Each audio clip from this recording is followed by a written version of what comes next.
Welcome to my Such Sweet Thunder meditation Q&A today. Got a couple of really interesting topics to talk about, so thanks for tuning in. I'm coming to you live from Chiang Mai, Thailand. And a couple of days ago, I had the good fortune of visiting a Buddhist monastery in northern Thailand in a place called Chiang Dao, where they make these beautiful temples and caves. And they had these postings of the Buddha, some of the teachings that he gave in various spots in the temple, and I was taking photos. As many of you see, I like to take photos of Buddhist monasteries. So this one phrase from a Buddhist teaching at this monastery says, I'm just a regular person, not smart, not stupid. When we say this, we're still showing off our ego, ridden with misunderstandings. And a friend of mine asked the question, well, can you explain more of this? I was under the impression that ego meant being very confident or very, overly confident, overly emphasizing your strong points to the point of obnoxiousness. A lot of people think that's ego. Well, when I was asked this question, I was reminded of a great Zen master, Sungsing Nim, a Korean Zen master who taught in Rhode Island. And one of his teachings, he was giving a talk. And at this talk, there was quite a large audience. And this was in the mid-'80s at some point. And a young lady in the audience asked Sungsing Nim, is it possible for a woman to become enlightened? And Sungsing Nim said, no. And well, this caused a big uproar, of course, in the audience. And Sungsing Nim just maintained his silence and allowed the audience to settle down. And then he continued and he said, but it's also impossible for a man to become enlightened. And what he's saying here is that if we're attached to being any one thing,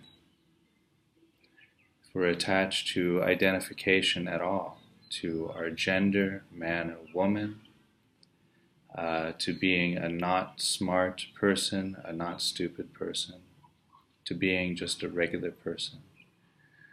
All of these definitions keep us from entering this state of no boundary.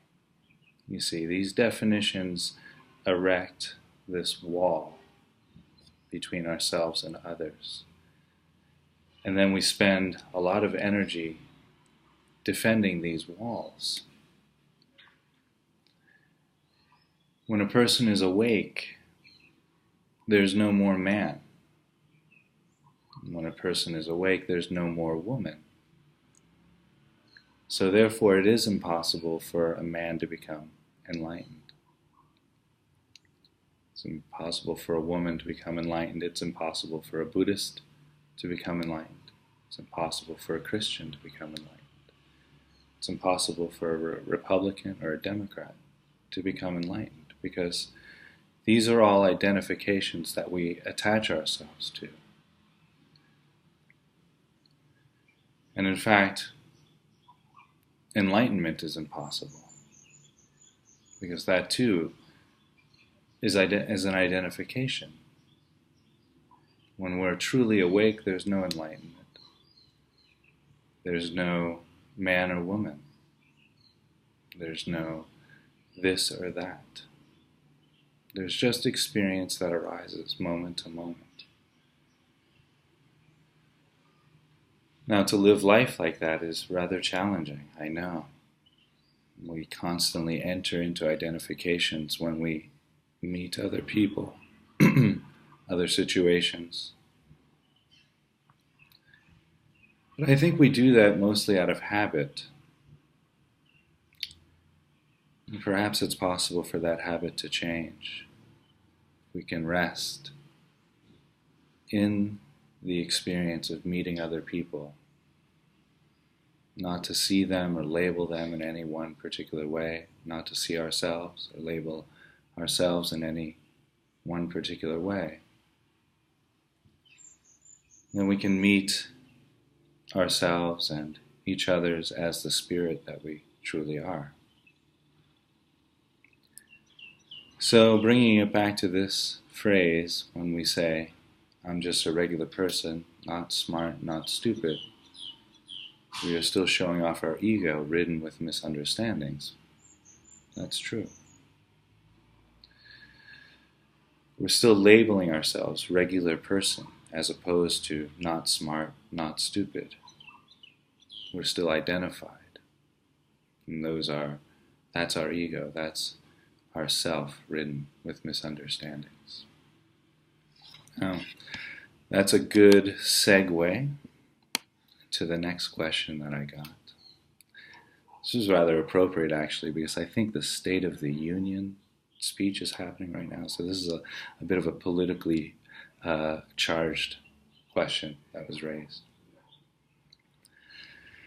This person writes in and they say, when I watch the news at night, I can't help but be disheartened and frightened by the state of the world today, with all the violence and division. What are your thoughts on that? Well, I have many thoughts about that. The reason why I started teaching and practicing meditation was that I was in New York on September 11th and seeing that type of violence and destruction that can come from such division, such attachment to ideas. And that's really what it's about right now, isn't it? This division. I am right and you are wrong. And that's the problem. Is that there's so much attachment to our belief systems right now. There's so much need to be right. The problem is that when we need to be right, we make others wrong. It's a very slippery slope then. We fall into a division, an us versus them situation. And as most of us know, we see in America particularly, but also in Europe, in Asia, the pendulum swinging from back to forth. When I have conversations, politically charged conversations in America, my friends say, oh, the pendulum will swing back to the left. And then when the country is leaning left, they say, oh, the pendulum will swing back to the right. And that's true. The pendulum will keep swinging until we drop the us versus them mentality. And it's that very swinging of the pendulum which causes so much suffering.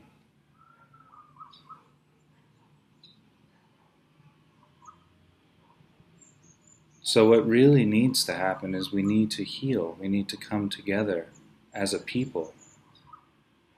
We need to recognize that the left exists only because the right exists. The right exists only because the left exists. They're two wings of the same bird, so to speak.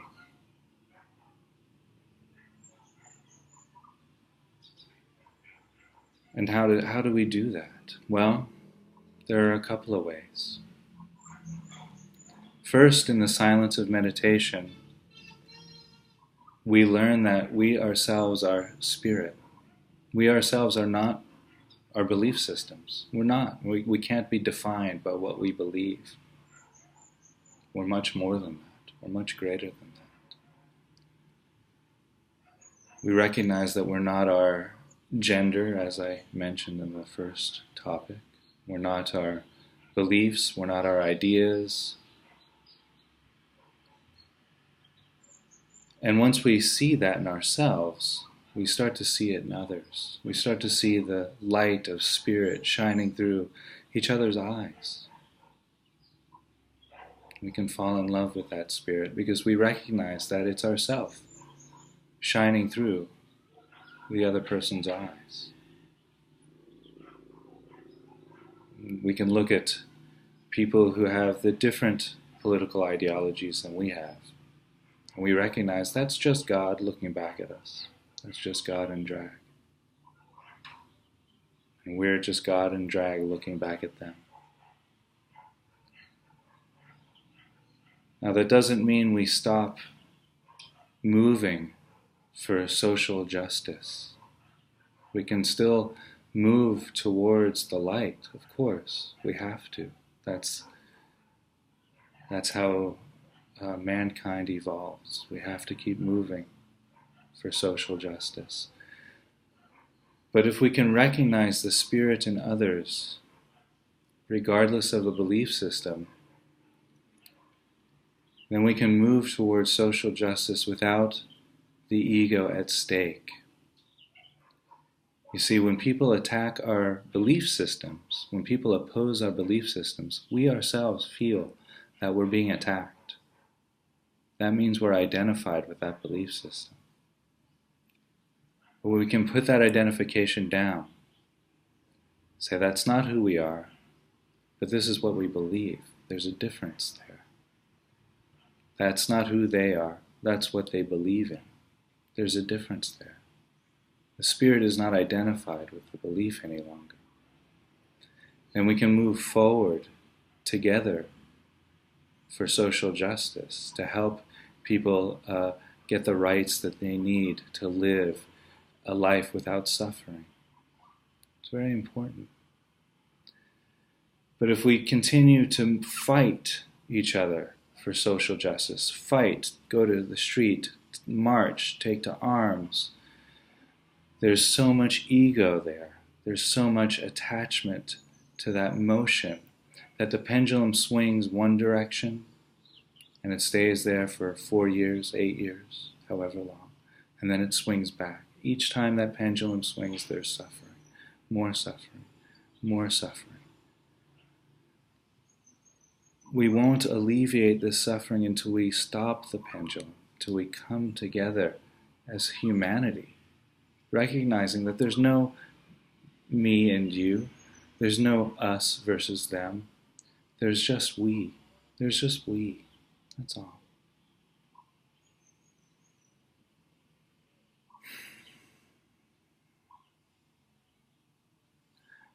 So, yes, there is violence in the world now. There is division. There's hatred, anger, but there's also love. There's also peace.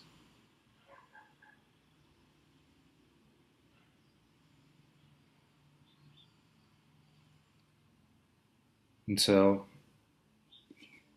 on an individual level, in meditation, we learn what that feels like when we're holding a position, when we're attached to our position. There's this physical sensation in the body, maybe a clenching in the abdomen, maybe a burning in the chest, clenching in the throat or the shoulders. There's an actual physical corresponding sensation to the emotion of holding a particular position. We learn what that feels like. And then in meditation, we look at what that feels like. We look at that feeling. It becomes an object. We recognize that we are not those feelings, see? And we start to disidentify with that motion.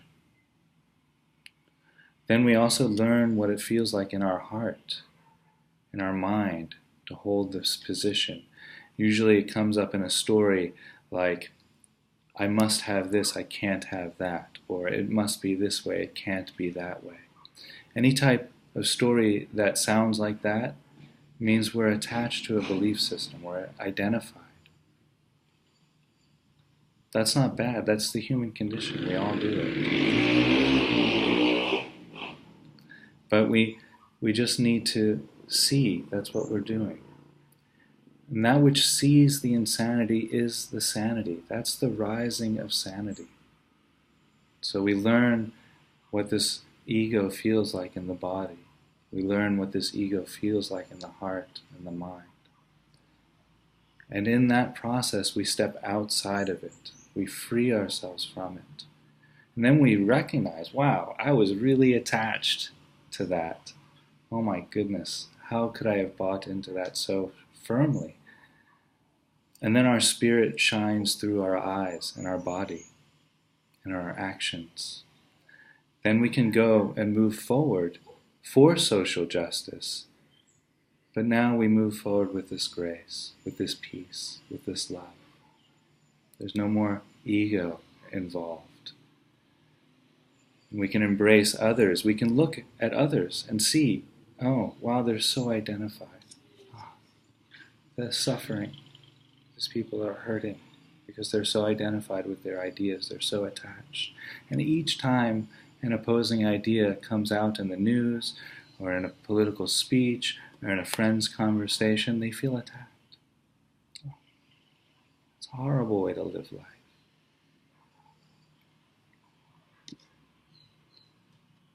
So those are my thoughts on the violence and division in the world. We can use what we see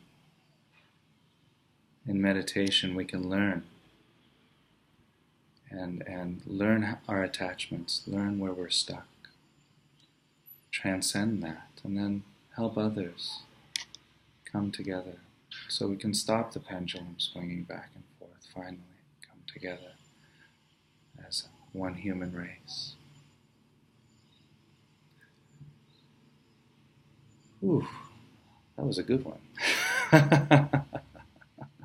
So, I have one more topic to cover here. I'm going to slide this over. Okay. So, a couple of days ago, I was meditating and an insight came up, and I often like to share these insights on Instagram and Facebook. And so this was the insight that I shared. These usually come together in the form, well, the first one came together in the form of a couple of chapters in the book that I wrote. And I'm in the process of putting together my second book, so this will probably be there. So anyway, the insight was something like this. When we rest in the complete fullness of the present moment, there is nothing left to do. There's nowhere for the mind to wander because everything is included. Attraction now arises as an intense lack of, bringing us to one dead end, or suffering. Aversion also arises, knocking us off in balance, and that's another dead end. As we embark on this impossible task of deleting the now misperceived enemy, resting completely in the heart, body, and mind, just rest. So a friend of mine wrote in and they asked me if I could please unpack that a little bit more. Well, the first phrase, when we're resting in the complete fullness of the present moment, there's nothing left to do. And that speaks to this quality of resting that's much deeper than the normal resting state that most people know. It's a meditative state.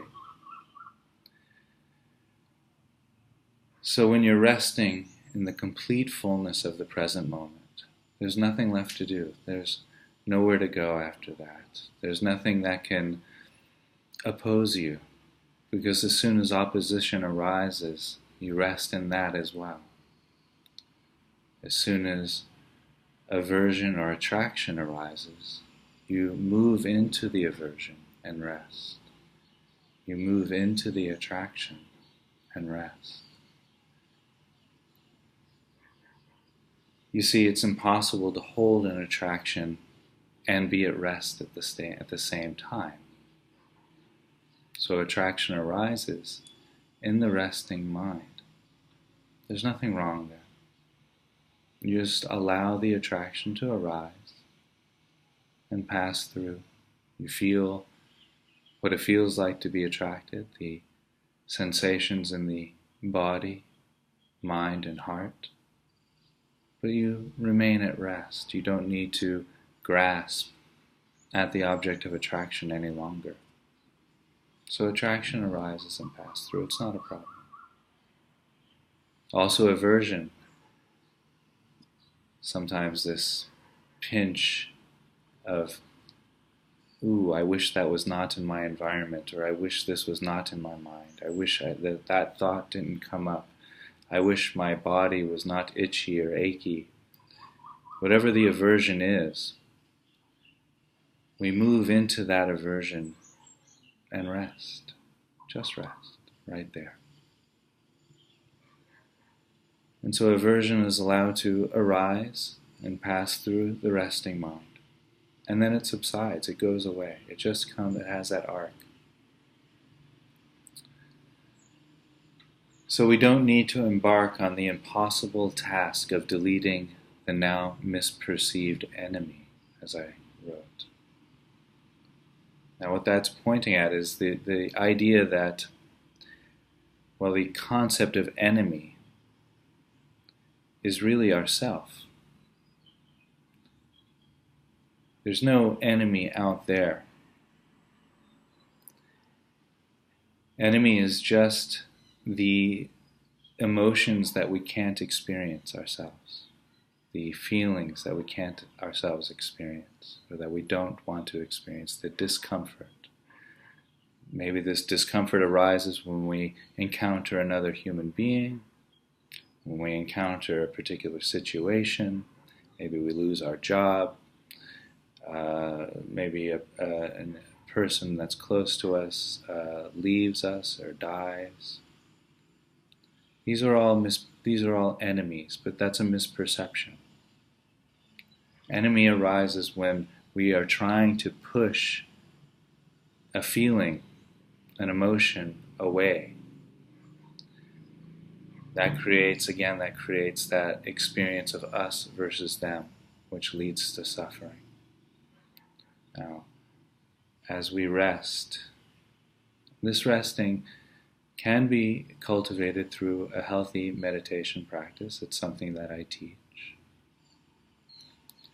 As we rest very, very deeply, very fully, embracing the present moment, there's no enemy there. Because anytime an emotion arises that we don't want to experience, we remind ourselves, well, you can use the question, how can I rest with this emotion?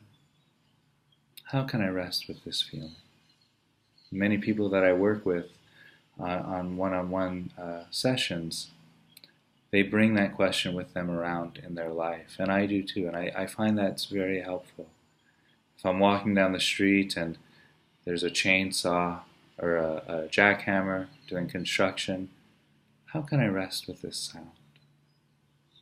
Or if I turn on the news and there's somebody giving a political speech that I don't agree with, how can I rest with these feelings? I move into the experience and rest. Move into the experience and rest. And in that resting, the concept of enemy is eliminated.